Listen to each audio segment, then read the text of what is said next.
Bwana Yesu asifiwe. Bwana Yesu asifiwe tena.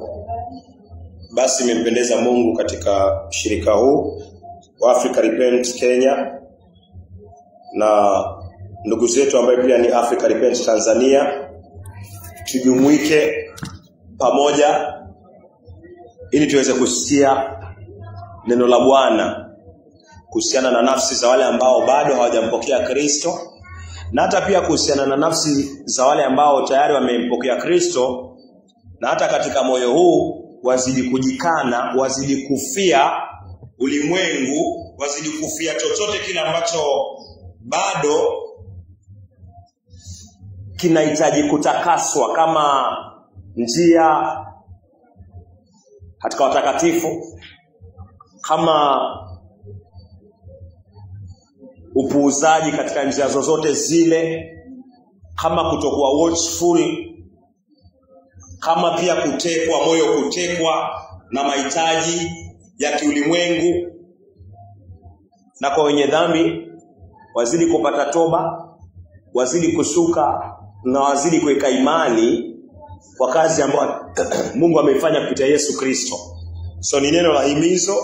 Acha tuamini, tuombe kabla hatujaendelea. Mtakatifu Mungu wa Abraham, wa Isaka na Yakobo, juu yako hakuna mwingine isipokuwa wewe, na mwanae aliyekaa mkono wa kuume wako Bwana Yesu Kristo wa Nazareti, mzidi kupewa sifa na utukufu Bwana Mungu kupitia Roho Mtakatifu uliyemweka ndani ya mioyo yetu Bwana. Naomba katika moyo huu, mzigo huu ambao ni wako Bwana, wacha ukakutane na mioyo ya watakatifu, wacha pia ikashughulikie mioyo ya wenye dhambi, na matunda Bwana yakapate kuonekana Bwana. Asante kwa kuwa umesikia. Asante kwa kuwa Bwana kupitia Roho Mtakatifu utanena. Chukua mstari Mungu. Sehemu zozote zile Bwana ambazo hatujatembea katika ukamilifu wa neno lako Bwana, wa amri zako Bwana, kupitia neno hili Bwana, neno ukazidi kututakasa, neno ukazidi kutuosha, neno ukazidi Bwana kutupatia msamaha wa maovu, na kwa njia zingine zote zile Bwana. Tuondolee upuuzaji Bwana, tuondolee kuchukua wepesi neno lako Bwana, tuondolee ukawaida Bwana kupitia hili neno lako Bwana. Na kwa jina la Yesu Kristo aliye Bwana na mkombozi wetu, mwana wa Mungu, tumeomba na tukiamini. Amen. Tuangalie Yohana 12. Yohana 12 mstari wake ni wa 24. Yohana 12 mstari wake ni wa 24. Kitabu ni cha Yohana 12 mstari wake wa 24. Amin, amin nawaambia, mbegu ya ngano isipoanguka ardhini na kufa, hubakia kama mbegu peke yake, lakini ikifa huzaa mbegu nyingi. Rejelea tena tafadhali. Amin, amin nawaambia, mbegu ya ngano isipoanguka ardhini na kufa. Yesu anasema amini, amini nawaambia. Yesu anasema amini, amini nawaambia. Yesu ananiambia mimi, Yesu anakuambia wewe. Yesu anaambia watakatifu, Yesu anaambia pia wenye dhambi. Watakatifu lazima waendelee kufa kila siku, kujikana kila siku, ndio matunda yanayotoka kwa Roho Mtakatifu yazidi kuonekana. Mwenye dhambi lazima afie ulimwengu. Chochote kile ambacho Mungu anasema hichi unafaa utubu, hichi unafaa ugeuke, vyote ambavyo Mungu amekuwa akikuonya kama mwenye dhambi, akikwambia geuka kutoka kwa hizi, tubu kutoka kwa hizi, kiri kutoka kwa hizi, Yesu anasema basi ni lazima ufe, lazima ufie hizo, lazima ufie hizo, lazima ufie hizo. Hauwezi kupenda ulimwengu na upende Mungu. Huwezi tumikia mabwana wawili, mmoja utampenda, mwingine utamdharau. Lazima ufe kwa ulimwengu, udharau ulimwengu, umpende Mungu, ndio mtumikie Bwana. Lazima ufe, lazima nife, lazima mbegu ya ngano ianguke chini, ife, ndio matunda, mazao yaonekane. Yesu anaongea kuhusu kifo chake. Yesu hafi peke yake, Yesu anakufa na ulimwengu mzima. Yesu haendi msalabani peke yake, anaenda na wewe, anaenda na mimi. Maovu yako na yangu yanaikuwa kwa Yesu Kristo. Yesu afe, wewe ufe pamoja na Yesu Kristo. Usikwe pamoja na Yesu Kristo.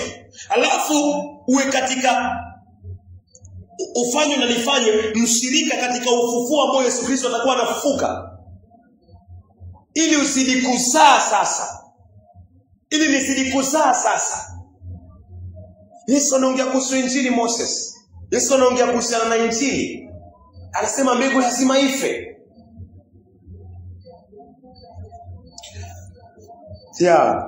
Tukiangalia kile kitu ambacho Yesu alikuwa anakiongea, anaongea kuhusiana kufa kwake, kusikwa kwake na kufufuka kwake. Naweza rejelea tena Yohana. Amini nawaambia. Amini nawaambia. Mbegu ya ngano isipoanguka ardhini na kufa. Mbegu ya ngano isipoanguka ardhini na kufa. Ubaki kama mbegu peke yake. Ubaki kama mbegu peke yake. Lakini ikifa. Lakini hiyo mbegu ikifa. Uzaa mbegu nyingi. Uzaa mbegu nyingi. Yesu anaongea kifo chake, na kifo chake ni kifo chako.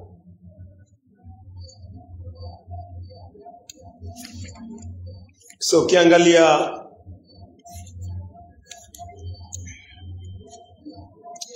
Luka 9 mstari wa 23. Kitabu ni cha Luka 9 mstari wake ni 23. Kisha akawaambia wote, mtu yoyote akitaka kunifuata. Kisha akawaambia wote, Yesu anawaambia wote, mtu yoyote akitaka kunifuata lazima ajikane mwenyewe. Mtu yoyote akitaka kumfuata Yesu, Yesu anasema kuna sharti. Yesu anasema ni lazima ujikane mwenyewe. Huwezi kumfuata Yesu na conditions zako na masharti yako. Siwezi kumfuata Yesu na masharti yangu. Yesu ananiambia ni lazima ngano ianguke ife, ili mazao mingi sana yaonekane, ili tabia za Kristo zionekane, ili ushiriki ufufuo wa Yesu Kristo. Yesu anasema lazima, kama unataka kumfuata lazima ujikane. Hatuwezi enda kufa pamoja na Yesu Kristo kama hatujajikana. Ngano haiwezi kuanguka chini na ikafa. Hawezi kuwa mshirika, siwezi kuwa mshirika pamoja na Yesu Kristo kama sijajikana. Nitaendaje kufa na Yesu Kristo kama sijajikana? Yesu anasema wataka kunifuata, wataka kufa pamoja na mimi, wataka kuzaa zaidi, anakuambia jikane. Jikane, hili ni sharti. Neema iko na sharti. Yesu Kristo ni neema, na sharti ya neema ni lazima ujikane. Yesu ndio neema, na neema inatoa masharti. Neema ina masharti, na hili ndio sharti. Wataka kunifuata lazima ujikane. Wataka kumfuata Yesu Kristo lazima nijikane. Au mfuati mtumishi, hapana. Tunaongea kuhusiana kumfuata Yesu Kristo. Wewe mwenyewe personal, wewe mwenyewe kumfuata Yesu lazima ujikane. Lazima mizigo weke chini. Lazima mizigo iweke chini. Kila chochote kimejificha ndani ya moyo wako. Chochote ambacho kinaitwa Yona, chochote ambacho kinaitwa Yona kwa maisha yako, lazima kitupwe baharini. Lazima kitolewe, lazima ukitoe kwa moyo wako, lazima ukikiri, lazima uachane nacho. Chochote ambacho kimejificha. Yona ni yule alipanda merikabo, akaingia katika chombo chini kabisa, akajificha. Chombo kikawa na shida kabisa kwa sababu ya Yona. Lakini Yona alipotolewa, yule aliyejificha alipotolewa, akatupwa kwa maji, chombo kilitulia. Na kukawa pia na ishara ya kufa, kuzikwa na siku 3 ya Yona kutapikwa. Mungu ananileta hapo, Mungu anakuleta hapo. Lazima ujikane. Chochote ambacho umekificha, Yona yoyote yule ambaye amejificha kwa moyo wako ama kwa mawazo yako, Yesu anakuambia lazima ujikane. Njia zozote mbovu ambazo hazimpendezi Mungu, starehe zozote mbovu ambazo hazimpendezi Mungu, chochote ambacho ni cha uasi dhidi ya amri za Mungu, Mungu anasema hiki sikitaki. Yesu anasema huwezi kufa pamoja na mimi, hauwezi kuzikwa pamoja na mimi, hauwezi kufufuliwa pamoja na mimi. Yesu anasema hivyo mpaka ujikane. Zarejelea tena Luka 9 mstari wa 23. Luka 9:23 maandiko yanasema kisha akawaambia wote. Yesu akawaambia wote. Hii haina standard. Haina standard. Yesu akawaambia wote. Mtu yoyote akitaka kumfuata Yesu Kristo ni lazima ajikane mwenyewe. Ni lazima. Waona hiyo neno ni lazima. Hiyo neno ni lazima. Wacha ingie katika moyo wako. Wacha ingie katika moyo wangu. Ni lazima. Ujikane mwenyewe. Auchukue msalaba wake kila siku. Ubebe msalaba wako. Ubebe msalaba wako. Nibebe msalaba wangu kila siku na nimfuate Yesu Kristo. Lazima nijikane, lazima ujikane, lazima ubebe msalaba. Msalaba ni chombo cha kuua mwili. Msalaba ni chombo cha kuua mwili. Ni chombo cha kiroho cha kuua mwili, cha kuwatamaza mwili. Msalaba, mahali unasulubiwa kila siku, mahali unakufa kila siku, mahali unafia ulimwengu kila siku, mahali unafia mawazo yako kila siku, mahali unafia njia zako kila siku, unafia. Yesu anakuambia beba msalaba unifuate. Maisha ya msalaba kila siku. Mahali amri za Mungu ziko kwa moyo, ziko kwa akili, nia. Mahali unaona kama mtakatifu kwamba hii njia si ya Mungu, dhamira inakusudia. Dhamira, Roho Mtakatifu anashuhudia dhamira yako mtakatifu kwamba hii haiko sawa kupitia amri za Mungu. Unajua hii si sawa. Kila siku unaenda kinyume na hiyo njia ambayo haimpendezi Mungu. Mwenye dhambi Mungu anakuita, anakuambia ni lazima utubu. Kutubu ndio kujikana. Kutubu ni sampuli moja pia ya kujikana. Lazima utubu, lazima ukiri dhambi zako, lazima uache kila njia imejificha katika moyo wako na moyo wangu. Lazima nizikiri na niachane nazo. Ili kuwe na entrance, kuwe na njia mahali ambapo nuru ya wokovu itapenya, itaingia. Kwa sababu moyo ukiwa umejaa, umemficha Yona, umejaa vitu ambavyo vimefichwa kwa moyo, ni ngumu nuru kupenya. Mungu anasema huyu si mwenye dhambi ambao ni sincere, si sika. Yaani mtu amtafuti Mungu kwa ukweli, si mwenye dhambi ambaye anamtafuta Mungu kwa ukweli. Then moyo wako unabaki na giza. Kwa nini? Kuna vitu ameficha ndani ya moyo. Ndio maana mtu anakaa katika toba sana muda mrefu, aidha kuna kiburi, aidha kuna lust, matamanio bado anayakumbatia. Yesu anasema huwezi kumfuata moyo wako na wangu ukiwa hivyo. Sema lazima tukutane na toba. Lazima tujikane kwa uwezo wa Mungu. Lazima tujikane kwa neno la Mungu. Lazima tutumie magoti yetu Mungu ametupatia. Utumie kinywa chako kukiri uovu wako na kumwambia Mungu kwamba mimi ni mwenye dhambi kweli. Mimi ni muasi, sina haki yoyote ile. Mungu, fungua moyo wangu, neno lako lilipokee, linitakase, linioshe, linihesabie haki. Maana unaweza kuja kusikia sermon, lakini kama moyo wako uko tayari hata kusikia utasikia. So ni neema ya kushuka na kumwambia Mungu, kweli sistahili hata kusikia neno lako. Mungu nihurumie. Mungu nisaidie. Mauti yako hapo na ni sharti. Nisaidie. Yesu anakuambia lazima ujikane. Je, una nia ya kujikana?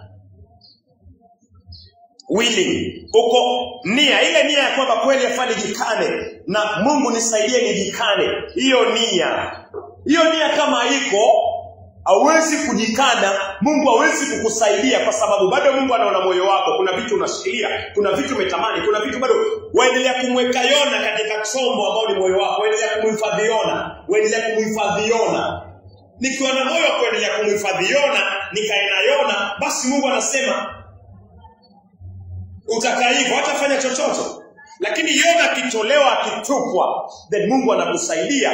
Mungu anakupatia nguvu ya kujikana, ya kukana mwili na kushinda mwili na kushinda dhambi na matunda ya toba kuonekana, na anafungua tena moyo wako, anaika neno la imani. Unaoshwa kupitia neno, unatakaswa kupitia neno, dhambi ya Adam na pia zile dhambi ambazo umezitenda ama maovu umeyatenda dhidi ya amri za Mungu. Willing heart. Sezo cha usinzi, sezo cha pombe, sezo cha chuki, hasira, faraka, nifanye nini? Kweli hawezi kuacha. Yesu anakuambia wacha. Je, niko na nia ya kuacha? Hapo ndio Mungu atakuachisha. Nia, a willing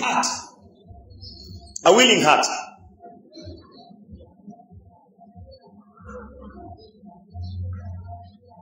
ya hiyo ni neema. Neema inakuambia lazima ujikane, lazima ujikane. Tunaweza angalia pia Mathayo 13 mstari wa 45. Mathayo 13:45.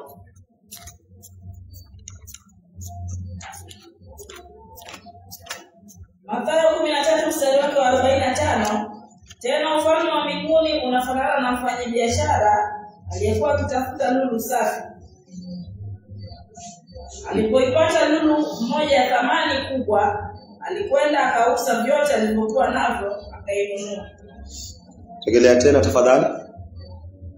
Tena ufalme wa mbinguni unafanana na mfanyabiashara aliyekuwa akitafuta lulu safi. Yesu anaeleza ufalme wa mbinguni unafanana na mwanabiashara. Mwanabiashara ni msikilizaji. Mwanabiashara ni mwanafunzi wa Kristo. Mwanabiashara ni mwanafunzi aliyechaguliwa lakini yuko katika toba. Hajaokolewa lakini anatafuta neno la Bwana. Anatafuta neno la Bwana. Mwanabiashara. Yesu anafanisha ufalme wa Mungu na mwanabiashara duniani ambaye anatafuta lulu safi. So anaitafuta. Lulu safi weza kuona tu maandiko, lakini ukiona wale watu ambao wanatafuta dhahabu ama wanatafuta lulu safi, wanatafuta madini, huwa si mchezo. Muda mfupi Mungu alipatia neema tukatembea Tanzania, Mbeya. Tulikuwa tunaona kila jioni watu wamebeba mashini zingine. Ukiangalia ni wachafu kweli. Wamama, watoto wadogo miaka 12 mpaka 14, waona watoto wadogo hivi. Mpaka tunashangaa hawa pia. Yule mwenyeji wa kule Abraham Mabana anatuambia hawa watoto pia wanatafuta. Wanasema watoto wakipata wanakuwa na kiburi. Watoto wadogo wanajishughulikia mambo yao yote. Watoto wadogo tu mpaka shule hawataki. Kwa nasema hii kitu inatafutwa. Yaani dhahabu inatafutwa. Uko na Yesu anatoa mfano ni kwa sababu sisi tunasoma kwa sababu hatuna ufahamu jinsi ino dhahabu inatafutwa.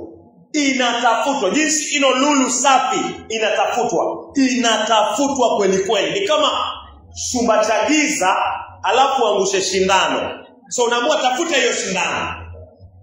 Unaitafuta kweli. Ndio hivyo Yesu anatoa mfano.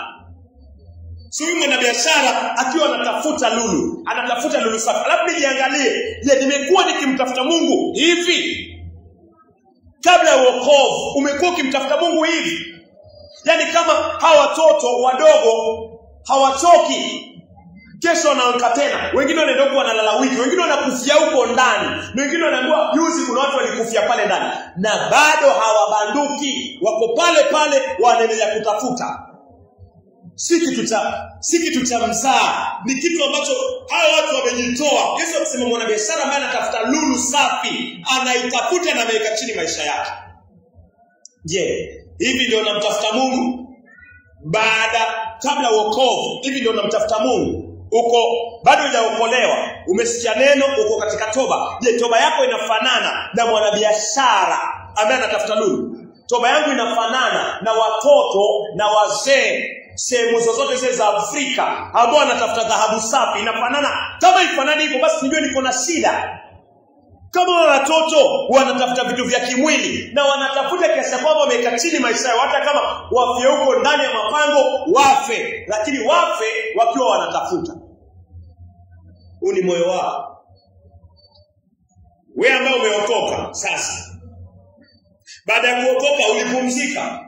Baada ya kuokoka mimi nilipumzika? Ama bado naendelea kutafuta zaidi na zaidi? Kwa sababu ufalme wa Mungu watu wanatoka utukufu hadi utukufu. Je, mimi nimeokoka, wewe umeokoka? Umetosheka hapo kwa utukufu? Hautaki tena kusongea hadi utukufu?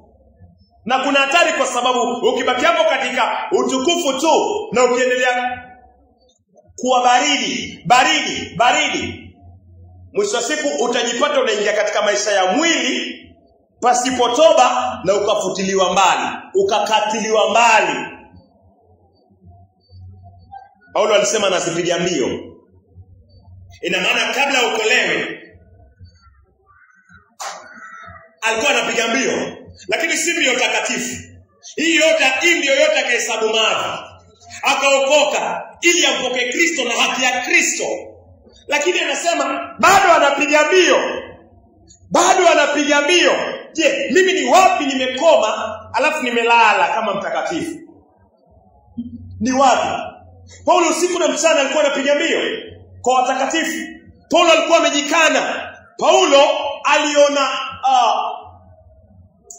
aliona hazina za mbinguni. Aliona mambo makuu katika mbingu ya tatu. Mungu alimchukua Paulo, akaona makuu kabisa. Aliporudi duniani hakuwa mtu wa kawaida. Alizidi kusongea zaidi na zaidi katika heavenly vision, katika maono ya mbinguni ambayo ameona. Je, mimi ambaye nimeokoka nasema nimeokoka? Umeokoka kweli? Umeenda ubatizo? Umelalia wapi? Ni wapi umelala? Ama ni wapi mimi nimelala? Mungu anataka ni discern. Safari ya mbinguni ni safari progressively. So Mungu anataka nijiangalie hivyo. Nife, niendelee kufa, uendelee kufa. Ili Kristo asidi kujengeka. Na kazi za Roho Mtakatifu usizidi kuonekana. Nitoke utukufu hadi utukufu mwingine.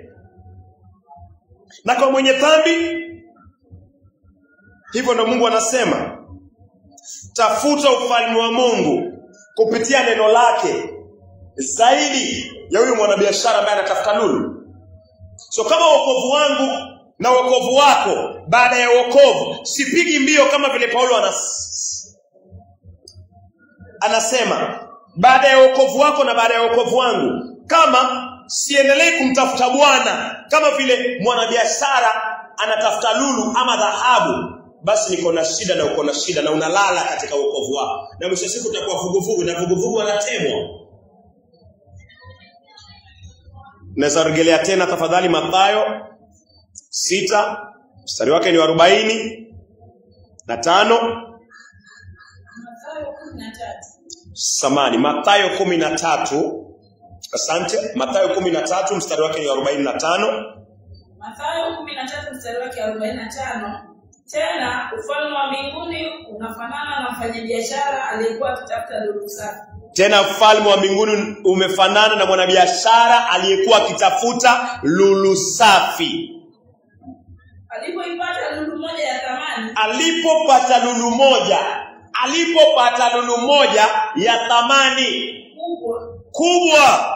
Alikwenda akauza vyote alivyokuwa navyo. Akaenda nyumbani akauza kila kitu. Sawa? Akainunua. Alafu akaja akanunua. Akanunua nini? Alipoipata lulu moja ya thamani kubwa. Alipoipata lulu moja ya thamani kubwa, alikwenda akauza vyote alivyokuwa navyo. Ikwenda akauza vyote alivyokuwa navyo. Akainunua.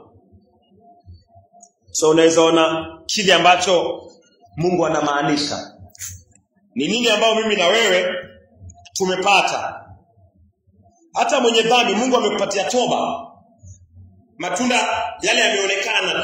Toba ni neema Mungu amekupatia. Then kama nimepewa toba, basi na maana inafaa nizidi kwa uwezo wa Mungu kushuka na kusikiza neno ili niweze kupata wokovu sasa kwa uwezo wa Mungu. Kwa neema kupitia imani. Ya, kuna kitu umepata, kuna kitu umekuwa ukisikia. Hicho ambacho umekisikia, umekuwa ukifanyia nini? Sasa hivyo ndio Mungu anasema, unaweza angalia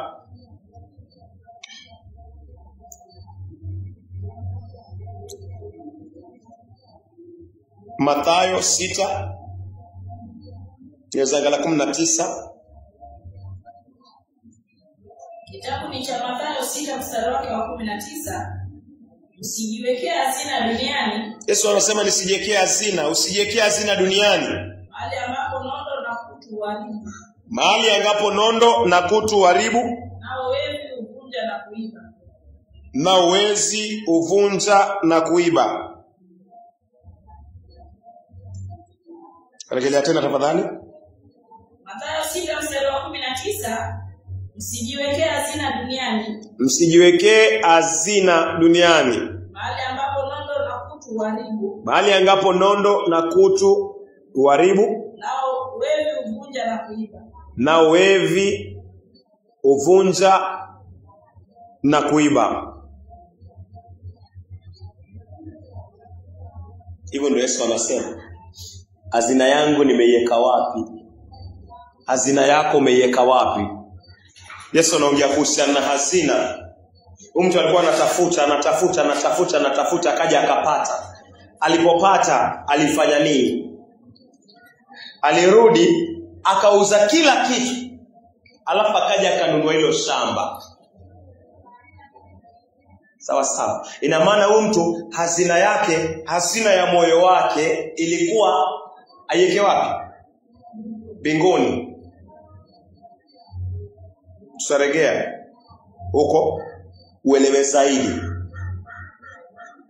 Wasikiza neno. Sawa. Akili yako iko wapi? Naona nini kwanza? Manake kama sina tamanio kwa uwezo wa Mungu, sioni mambo ya kimbinguni, sioni hata ziwa la moto, na sioni ukuu wa Mungu, sioni ile siku nikisimama pale mbele ya kiti cha hukumu cha Yesu Kristo. Hizi kama sizioni ndani ya moyo, basi nitaona tu kawaida. Sitaona uthamani hata wa kulamana iliyofichwa. Sitaona kawaida wa uzima wa milele. Nitasimama tu kama kawaida. Na hautasimama kama kawaida. Matendo yako na matendo yangu ndani ya Kristo, nje ya Kristo yatahukumiwa. Alafu jina lako na langu litatafutwa katika kitabu cha uzima. So yafaa akili yangu na yako ihamishwe, iende mpaka mbinguni. Hii ndio maana ya hazina kuwa mbinguni. Si kutenda mema tu, lakini mpaka mawazo, mpaka moyo, mpaka conscience. Conscience ni dhamira. Conscience yako iwe hiyo siku nikisimama, sitaki hata kidogo nionekane mimi ama wewe. Iwe tu ni matendo ya Yesu Kristo kwako, na uwe na ujasiri kwa sababu ulitembea kwa ukamilifu kupitia Roho Mtakatifu katika kazi na haki za Yesu Kristo. Hii ndio inafanya, kwa sababu nitasimama, kuna mtihani unakuja, na lazima tutapelekwa kwa mtihani, na nikupitia mauti. Na nijue mtihani siwezi, na nijue siko tayari, na niuze kila kitu ambacho kinaitwa cha mwanadamu. Kila kitu, njia zako, matamanio yako, kwa sababu hauwezi kusimama mbele ya kiti cha hukumu cha Yesu Kristo na uwe na ujasiri kama una haki ya Kristo, kama ukutembea katika haki ya Kristo. Haitakuwa mchezo. Ndio mtu Yesu anasema wekeni hazina zenu mbinguni. Wekeni hazina zenu mbinguni. Mtu anatafuta. Hatuongei kuhusu mwanabiashara ambaye anatafuta lulu. Tunarudi kwako na kwangu. Mwanabiashara ambaye anatafuta neno la Mungu, anatafuta wokovu, anatafuta jina lake kupatikana kwa uwezo wa Mungu, si kwa kazi zake, si kwa njia yake, si kwa matamanio yake, lakini kwa uwezo wa neno la Mungu na matamanio ya Mungu yanayoingia ndani yake. Kila akisoma neno, kila akiona kwamba hawezi na hana haki na atahukumiwa, na sasa moyo wake tu ni kutamani ile haki ya Yesu Kristo. Moyo wake ni kutamani vazi ambalo Yesu atampatia, haki ya Yesu Kristo uvikwe. Hiyo umefinikwa uchi wako. Tamanio ni kwamba nikitoka katika huu mwili, hazina yako na yangu ni kwamba jina lako liandikwe katika pila, nguzo ya hekalu ya Mungu, iandikwe jina lako. Hii ndo matamanio, hii ndo hazina mbinguni. Si nimetenda mema, asi hiyo tu. Lakini je, dhamira yangu ya waza yale ya kule, kama haiwazi, hakuna hazina. Na kama nawaza kuhusiana na yale ya kule, ni mojawapo ya hazina kwamba unaweka kule mbinguni, kwa sababu baada ya kuwaza kwa uwezo wa Mungu utafanyia kazi neno la Mungu kupitia Roho Mtakatifu. Na kama hauna Roho Mtakatifu, toba yako haitakuwa kawaida. Mungu atakuwa anakusongeza zaidi na zaidi. Hino Yesu anasema hazina yako. Yesu anasema mahali moyo wako utakuwa, hapo ndio hazina yako itakuwa. So moyo wako uko huko. Moyo wangu uko wapi? Moyo wako uko wapi? Mungu alimwambia Adamu uko wapi? Mwanadamu anafuata afike moyo wake. Nitafute moyo wangu uko wapi? Waweza kuwa nao hapo, lakini Mungu anaona hauko na moyo wako. Hujui, hata utambui. Lakini kupitia maandiko, kupitia neno, litachunguza moyo wako na utajua kama uko nje kabisa. Kama hazina yako imeshift, kama hazina yangu imeshift. Ya ndio hivyo. Yesu anasema hazina yako iwe mbinguni. Mara ngapi wafikiria kuhusiana na mbinguni? Mara ngapi wafikiria kuhusiana na kuja kwa Yesu Kristo? Mahali moyo wako uko inafaa iwe mbinguni. Haya ndio mambo yanafaa. Hiyo unayafikiria. Dhamira yako, conscience yako na yangu iwe tu mambo ya kimbinguni na maisha baada ya haya. Hiyo ni asili. Acha turudi tena kwa Mathayo 13. Tuangalie 44 tukishuka 45. Kitabu cha Mathayo 13 mstari wake wa 44. Mathayo 13 mstari wake ni 44. Ufalme wa mbinguni unafanana na hazina iliyofichwa shambani. Ufalme wa mbinguni inafanana na hazina iliyofichwa. Hazina iliyofichwa shambani, ambayo mtu mmoja alipoiona akaificha tena. Mtu mmoja alipoiona akaichukua, alafu akaificha tena. Endelea. Kisha katika ile furaha, kwa sababu kile ambacho alikuwa anakitafuta kwa muda mrefu amekipata na amekichukua, akakificha, akajiwekea, akakificha, akachimba, akaificha huko chini, akaificha kwa moyo wake. Endelea.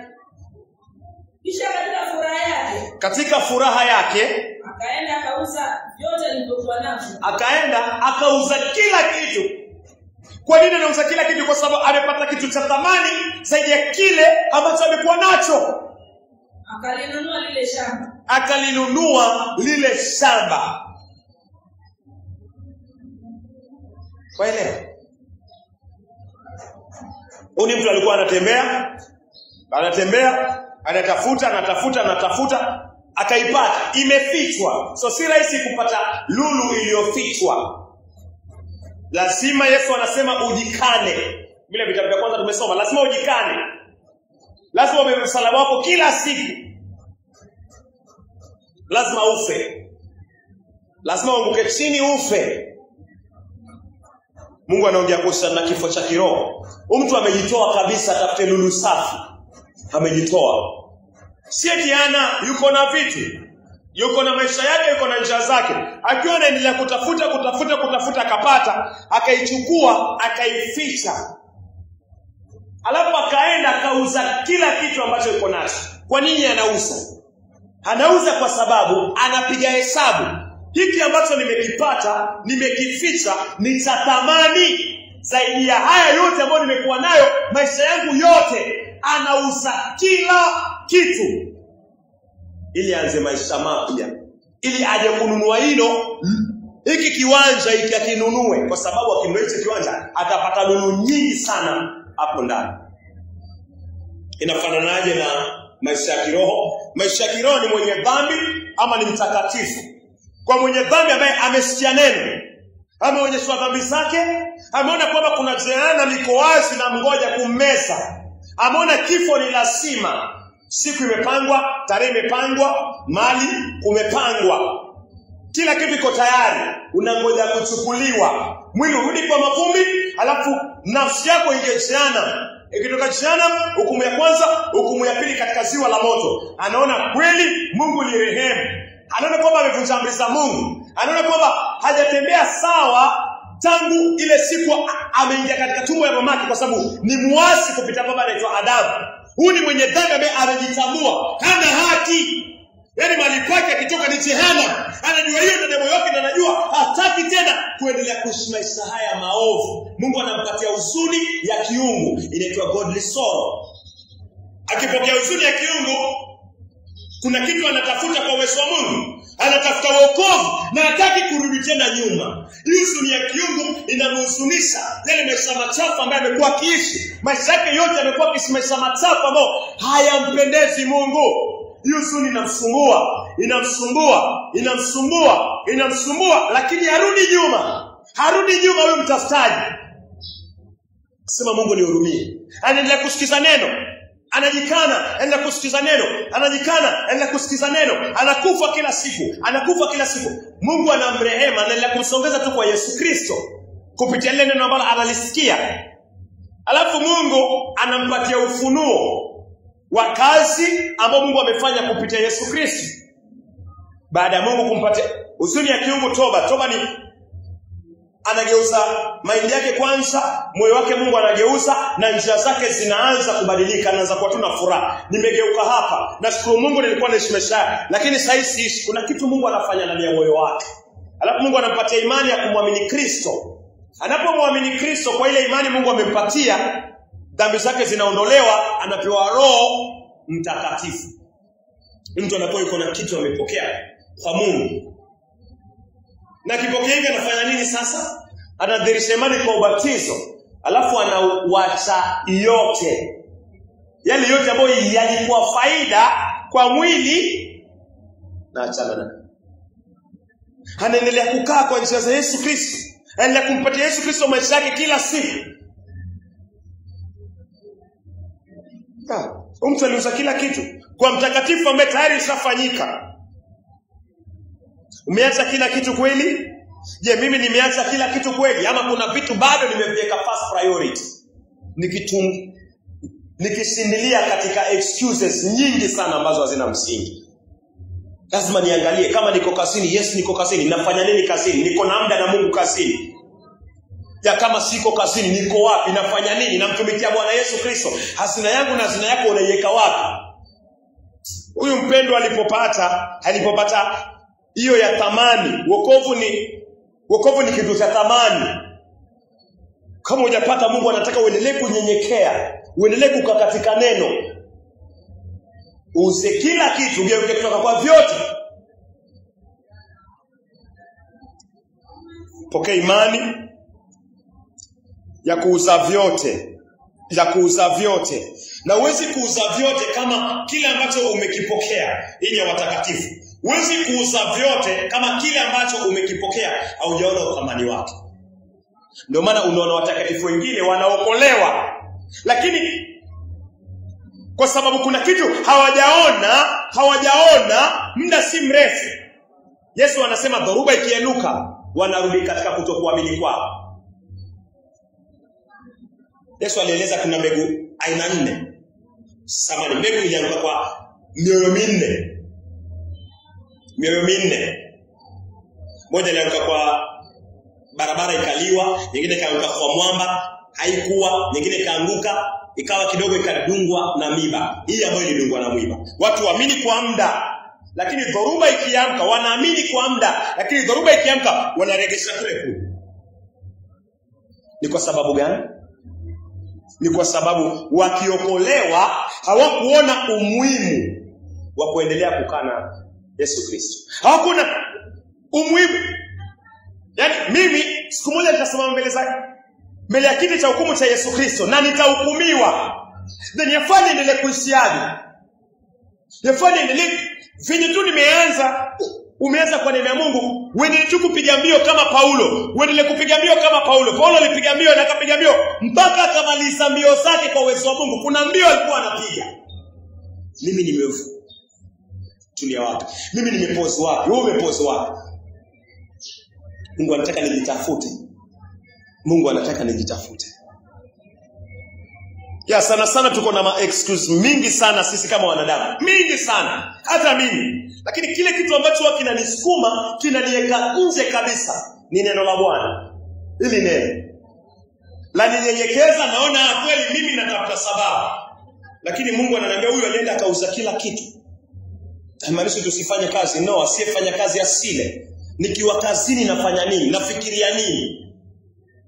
Nikipata muda nafanya nini na huo muda? Hata nikiwa nyumbani nimebeba mtoto pengine, ama napika, ama niko tuna shughuli, nafua, niko na nguo kama masaa mawili. Hayo masaa mawili nitakuwa nafanya nini?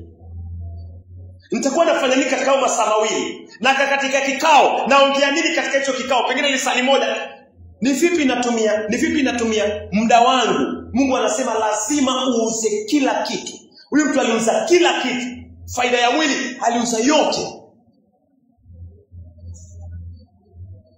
Ziko vitu vinakuentertain ulimwengu. Ziko vitu vya kuweka kando. So mtu aliuza kila kitu. Niangalie sana hapo kwa huyo mtu aliuza kila kitu. Rejelea tena 44 tafadhali. Mathayo 13 mstari wa 44.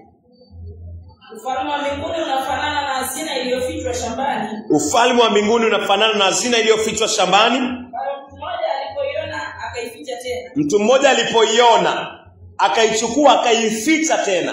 Kisha katika furaha yake, ninapokutana na neno na alichukua lile neno huwa analiweka wapi? Yafaa niliweke kwa moyo. Nilifiche ndani ya moyo wangu. Ulifiche ndani ya moyo wako ili niendelee kukuongoza na uone hili neno ni la thamani zaidi ya chochote kile ambacho kiko kwa ulimwengu. Niuze kila kitu, inamaanisha lazima niwache kila kitu. Ndio hii ndio ya muhimu zaidi ili hazina yangu na yako iwe mbinguni. Endelea. Kisha katika furaha, watu wakiokolewa, Mungu akiweka Roho Mtakatifu hapa, tunda huwa kuna upendo, huwa kuna furaha. Hazina ikipatikana, hazina ikiingia kwa moyo wako, kitu ambacho kinaonekana, furaha inaonekana. Amani, upendo, utakatifu, haki na mengine hayo yote. Endelea. Kisha katika furaha yake, katika furaha yake akaenda akauza vyote alivyokuwa navyo. Paka hapo. Akaenda akauza vyote alivyokuwa nao. Shida ya Ukristo wa hii generation ya sahi, watu hata waliokoka, hata mimi nikiwa mmoja wao, licha kwa Mungu ananipatia toba nisije kugeuka katika hili. Hakuna kitu ambacho inaitwa kama sacrifice. Yaani watu wa zamani kwa uwezo wa Mungu walitesekea injili. Walitesekea injili. Sisi tumepata neema. Hatutesekei injili. Lakini sasa kuna shida. Sisemi kuteseka kupigwa. Nasema kujinyima muda wako, kuamka ama kulala late. Hii ndio inakuwa mateso, kwa sababu nasema sisi hatupigwi mawe. Hatutukani siku hizi sana. Hatunyongwi, hatudungwi mikuki.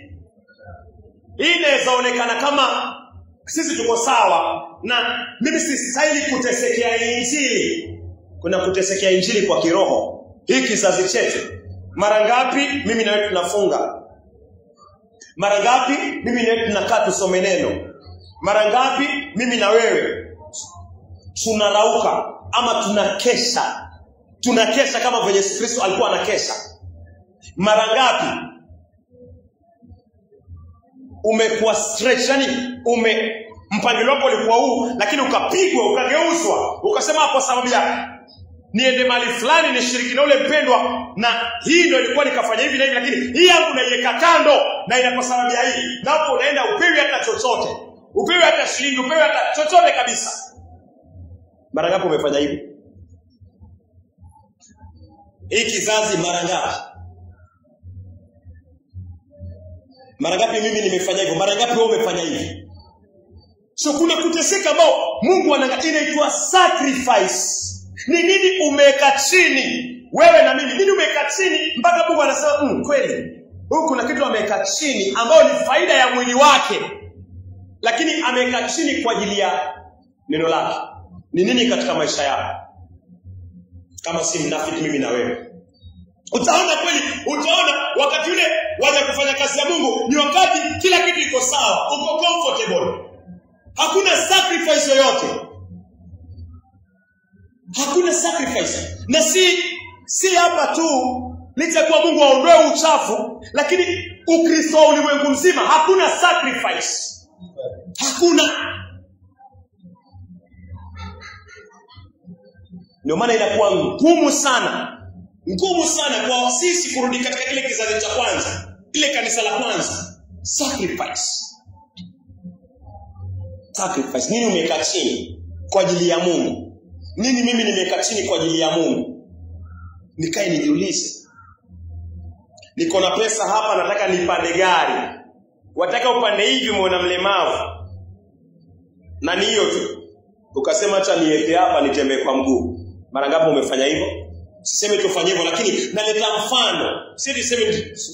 Sisemi tusifanye hivyo. Yafaa tufanye hivyo, lakini naleta mfano kama huo. So katika injili ya Bwana, sacrifice yako wewe mwenyewe, si hata kwa sababu ya ushirika, wewe mwenyewe personal kwa maisha yako, ni nini umeweka chini kwa ajili ya Mungu? Mimi nini nimeweka chini kwa ajili ya Mungu? Mfano mzuri, kuna mwalimu mmoja sehemu nilisomea. Najaribu kuleta hii mifano kwa uwezo wa Mungu, kwa uwezo wa Roho Mtakatifu, ili usije kuona ni sehemu gani ambayo Roho Mtakatifu anakuongelelea na ananiongelelea na anaona pengo mahali kwako na kwangu anaangalia pengo. Na mimi naita kwa wanafiki sana, tukitarajia makubwa sana kwa Mungu na kuna sacrifice yote ambayo tumelei chini. Mwalimu mmoja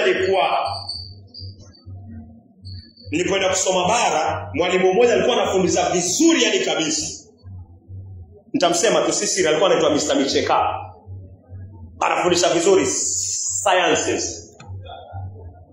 Nikasikia na wale watoto wanafunzi wa pale wakasema, huyu mwalimu aliitwa National School, aliitwa shule nzuri, aende akafundisha. Yani qualification yake ni afundishe shule nzuri, na akaitwa huko shule nzuri. Lakini alisema hii shule nzuri wacha ikae, hii ambayo nimepata wacha nije hapa katika hii district school, ile ya chini kabisa, kwa sababu pale ndio kuna watu ambao yani amelelewa pale, ni wa kabila ya pale. Akasema wacha nirudi nisaidie watu wangu. Yani huu mwito wa National School akasema wacha ikae, akaja chini shule ambayo ni district.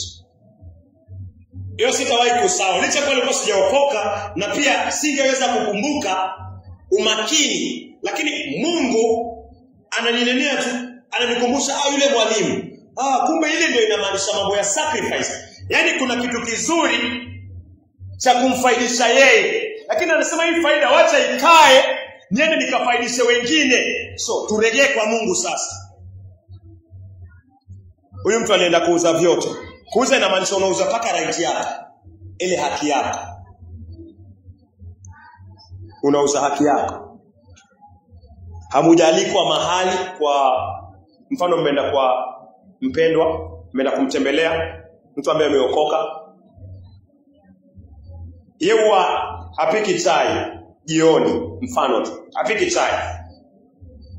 Lakini kwa sababu wanaona hao wageni wamekuja, inabidi apike chai, atafute ng'ombe, alipe, akamliwe, hiyo yote.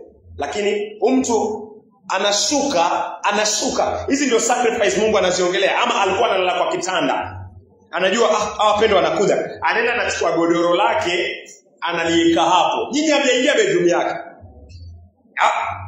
haujaingia bedroom yake.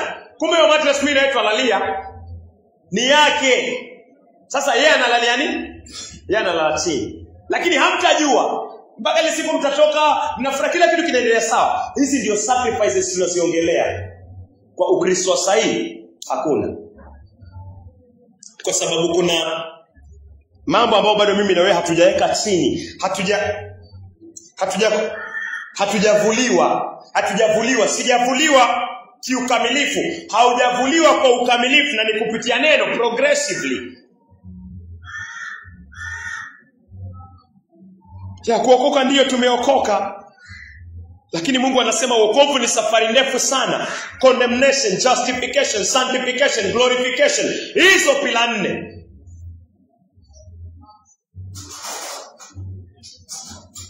So huyu mtu tutamalizia na huyo mtu 44. Ufalme wa mbinguni unafanana na hazina iliyofichwa shambani, ambayo mtu mmoja alipoiona akaificha tena. Kisha katika furaha yake akaenda akauza vyote alivyokuwa navyo, akalinunua lile shamba. Kwa nini alinunua lile shamba? Aliuza vyote. Kama ni nyumba pengine alikuwa nayo akaiuza, duka alikuwa nayo akauza, ng'ombe alikuwa nayo akauza. Anauza hizi zote ili apate kukusanya ile pesa yote, kwa sababu anajua kuna mahali penye hazina kuu zaidi. Analei hazina yake hapa. Yesu anasema tuweke hazina zetu mbinguni. Nguvu zako unatumia kwa nini sana? Mawazo yako unatumia kwa nini sana? Muda wako, muda wangu unatumia kwa nini sana? Kuwa conscious sana na muda. Muda wako unatumia kwa nini sana? Usichanganyikiwe na hili somo. Mungu anasema asiyefanya kazi asile. So Mungu anataka nifanye kazi na ufanye kazi. Ila ukiwa kazini, muda wako mwingi wautumia kufanya nini?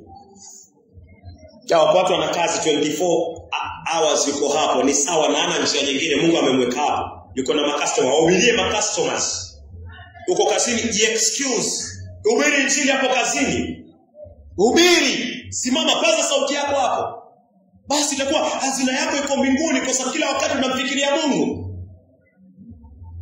Ni sawa naenda safari masaa 5, na najua naenda safari masaa 5 na siendi na Biblia, siendi na simu, pengine nisikize mahubiri, naenda tu hivi. Masaa 5 utakuwa unakaa masaa 5.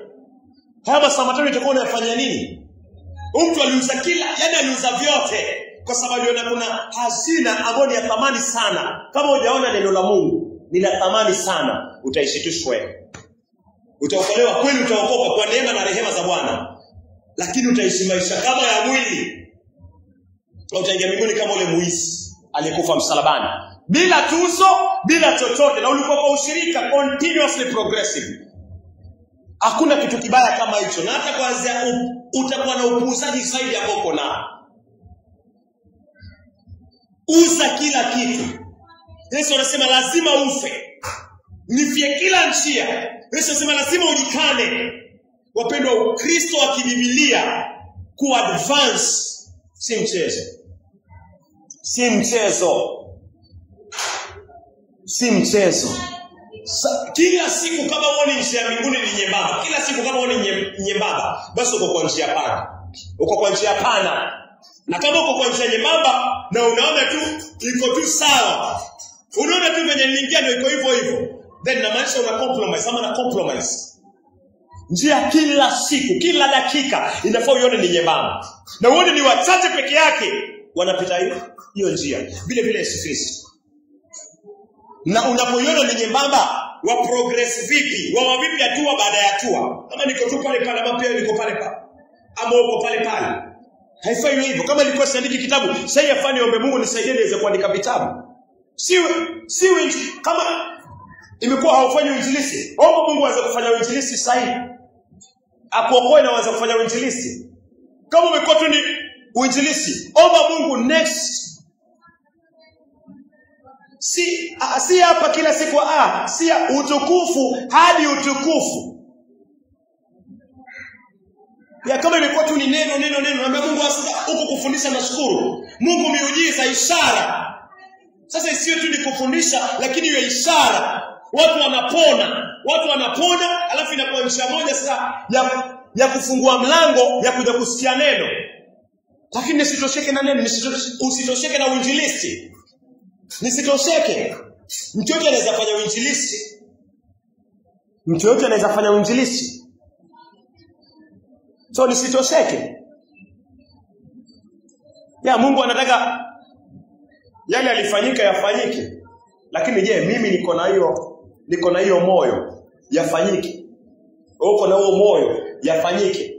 Mtu aliuza kila kitu akanunua ile shamba, maana yake anajua pale atapata lulu nyingi na nyingi na nyingi. Kama wasusia katika kazi ya Mungu ni kwa sababu hujaona uthamani, ama sijaona mimi uthamani. Sijaona uthamani wa Mungu. Lakini ukiona uthamani wa Mungu utafanya vile mpendwa alifanya. Yesu anasema weka hazina yako mbinguni, na yangu vile vile. Mathayo 19:16.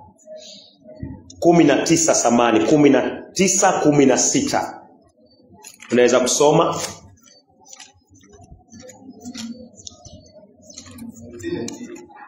(19:16) tukiendelea. Mathayo 19:16. Mtu mmoja akamjia Yesu na kumuuliza, Mwalimu mwema, nifanye jambo gani ili nipate uzima wa milele? Yesu akamjibu, Mbona unaniuliza habari ya mema? Aliye mwema ni mmoja tu. Lakini ukitaka kuingia uzimani. Yesu anamwambia ukitaka kuingia uzimani, sitii amri. Yule mtu akamuuliza Yesu, amri zipi? Yesu akamjibu, usiue, usizini, usiibe, usishuhudie uongo, waheshimu baba yako na mama yako, na umpende jirani yako kama nafsi yako. Yule kijana akasema, hizi zote nimezishika. Je, bado nimepungukiwa na nini? Yesu akamwambia, kama ukitaka kuwa mkamilifu, Yesu anamwambia nenda ukauze vitu vyote ulivyokuwa navyo, na hizo fedha nenda ukawapatie maskini. Mpaka hapo kwanza, nenda ukawapatie maskini, nawe utakuwa na hazina mbinguni. Nawe utakuwa na hazina mbinguni. Kisha njoo unifuate. Ni katika mkondo ule ule.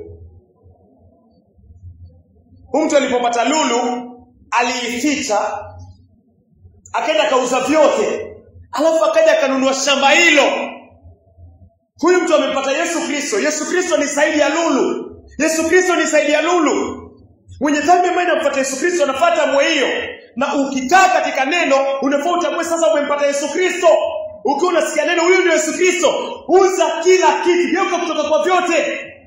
Mtakatifu tayari ameumbiwa Yesu Kristo ndani ya moyo wake. Yesu ananiamuru niweke kila kitu chini. Utukufu hadi utukufu, kila kitu chini. Mtu alishindwa kuuza. Kwa nini? Endelea tafadhali. Yule kijana aliposikia hayo, huyo kijana akaenda zake kwa huzuni, kwa sababu alikuwa na mali nyingi.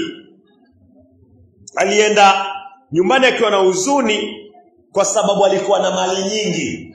So kuna vitu vinaweza kuwa vinakupendeza mwenye dhambi, hautaki kuviachilia kwa sababu vinakupendeza. Yesu anakuambia uza kila kitu. Anakuambia lazima ujikane. Anasema kama mbegu ya ngano haitaanguka ife, iwe tena izae, hakuna kitu kitafanyika. Haya ni masharti ambayo Yesu ameyaweka kwa mwenye dhambi na kwa mtakatifu. Ili umfuate, lazima ubebe msalaba wako kila siku. Na hakuna mtu ambaye anamfuata Yesu katika ukamilifu anapungukiwa. Watoto wake wanaenda shule, hakuna kikosi nyumbani kwake. Wewe tumikia mzungu ama utumikie Muhindi ama Mwarabu na upate kila kitu, na utumikie sasa Mungu ukose kila kitu. Haiwezekani.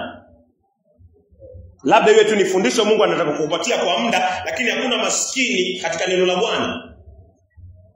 Yaani umepungukiwa kiasi kwamba umepungukiwa hali kabisa, haiwezekani. Shida ni ujitafute. Ni nini ambao hujauza? Nini ambao sijaweka chini? Niweke chini. Masomo kama haya Mungu hakuambii mara mbili. Ni wewe mwenyewe unajitafuta kwa uwezo wa Mungu, unatafuta moyo wako, na gauge moyo wako, unatafuta Mungu anakuzungumzia, unaweza kubadilika. So huyu alishindwa kuuza sababu alikuwa na moyo mwingine, licha kwa hata Yesu Kristo amemwambia auze. So Yesu anaweza kuwa ananiambia hapa, uza, weka chini hii, weka chini nikusongeze katika kiwango kingine. Mimi bado niko tu pale pale. Wewe bado uko pale pale. Mathayo 19:16. Unaweza kusoma.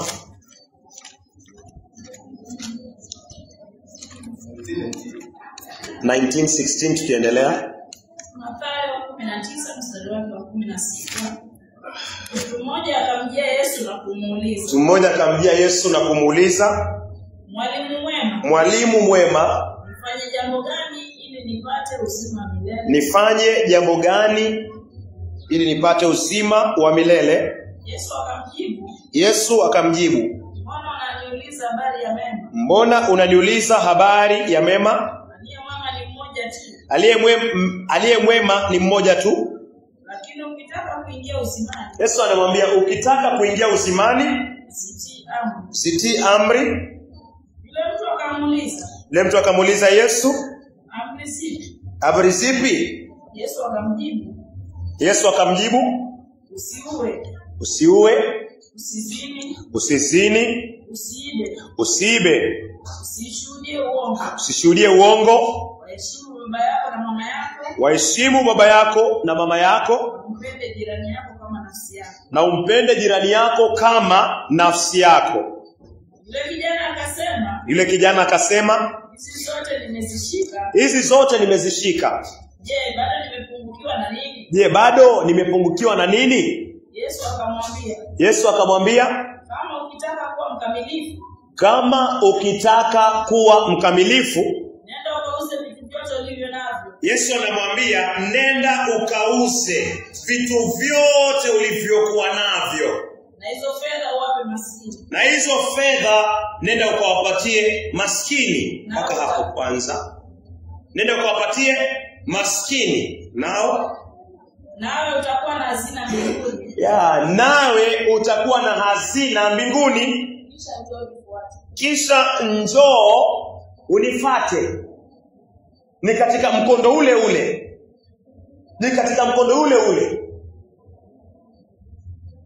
Mtu alipopata lulu aliificha, akaenda akauza vyote, alafu akaja akanunua shamba hilo. Huyu mtu amepata Yesu Kristo. Yesu Kristo ni zaidi ya lulu. Mwenye dhambi ambaye anampata Yesu Kristo anafuata mwe hiyo. Na ukikaa katika neno unafaa utambue sasa umempata Yesu Kristo. Ukiwa unasikia neno huyu ni Yesu Kristo, uza kila kitu, geuka kutoka kwa vyote. Mtakatifu ambaye tayari ameumbiwa Yesu Kristo ndani ya moyo wake. Yesu ananiamuru niweke kila kitu chini. Kila kitu chini. Utukufu hadi utukufu, kila kitu chini. Mtu alishindwa kuuza. Kwa nini? Endelea tafadhali. Yule kijana aliposikia hayo, huyo kijana akaenda zake kwa huzuni, kwa sababu alikuwa na mali nyingi. Alienda nyumbani akiwa na huzuni kwa sababu alikuwa na mali nyingi. So kuna vitu vinaweza kuwa vinakupendeza mwenye dhambi, hautaki kuviachilia kwa sababu vinakupendeza. Yesu anakuambia uza kila kitu. Anakuambia lazima ujikane. Anasema kama mbegu ya ngano haitaanguka ife, iwe tena izae, hakuna kitu kitafanyika.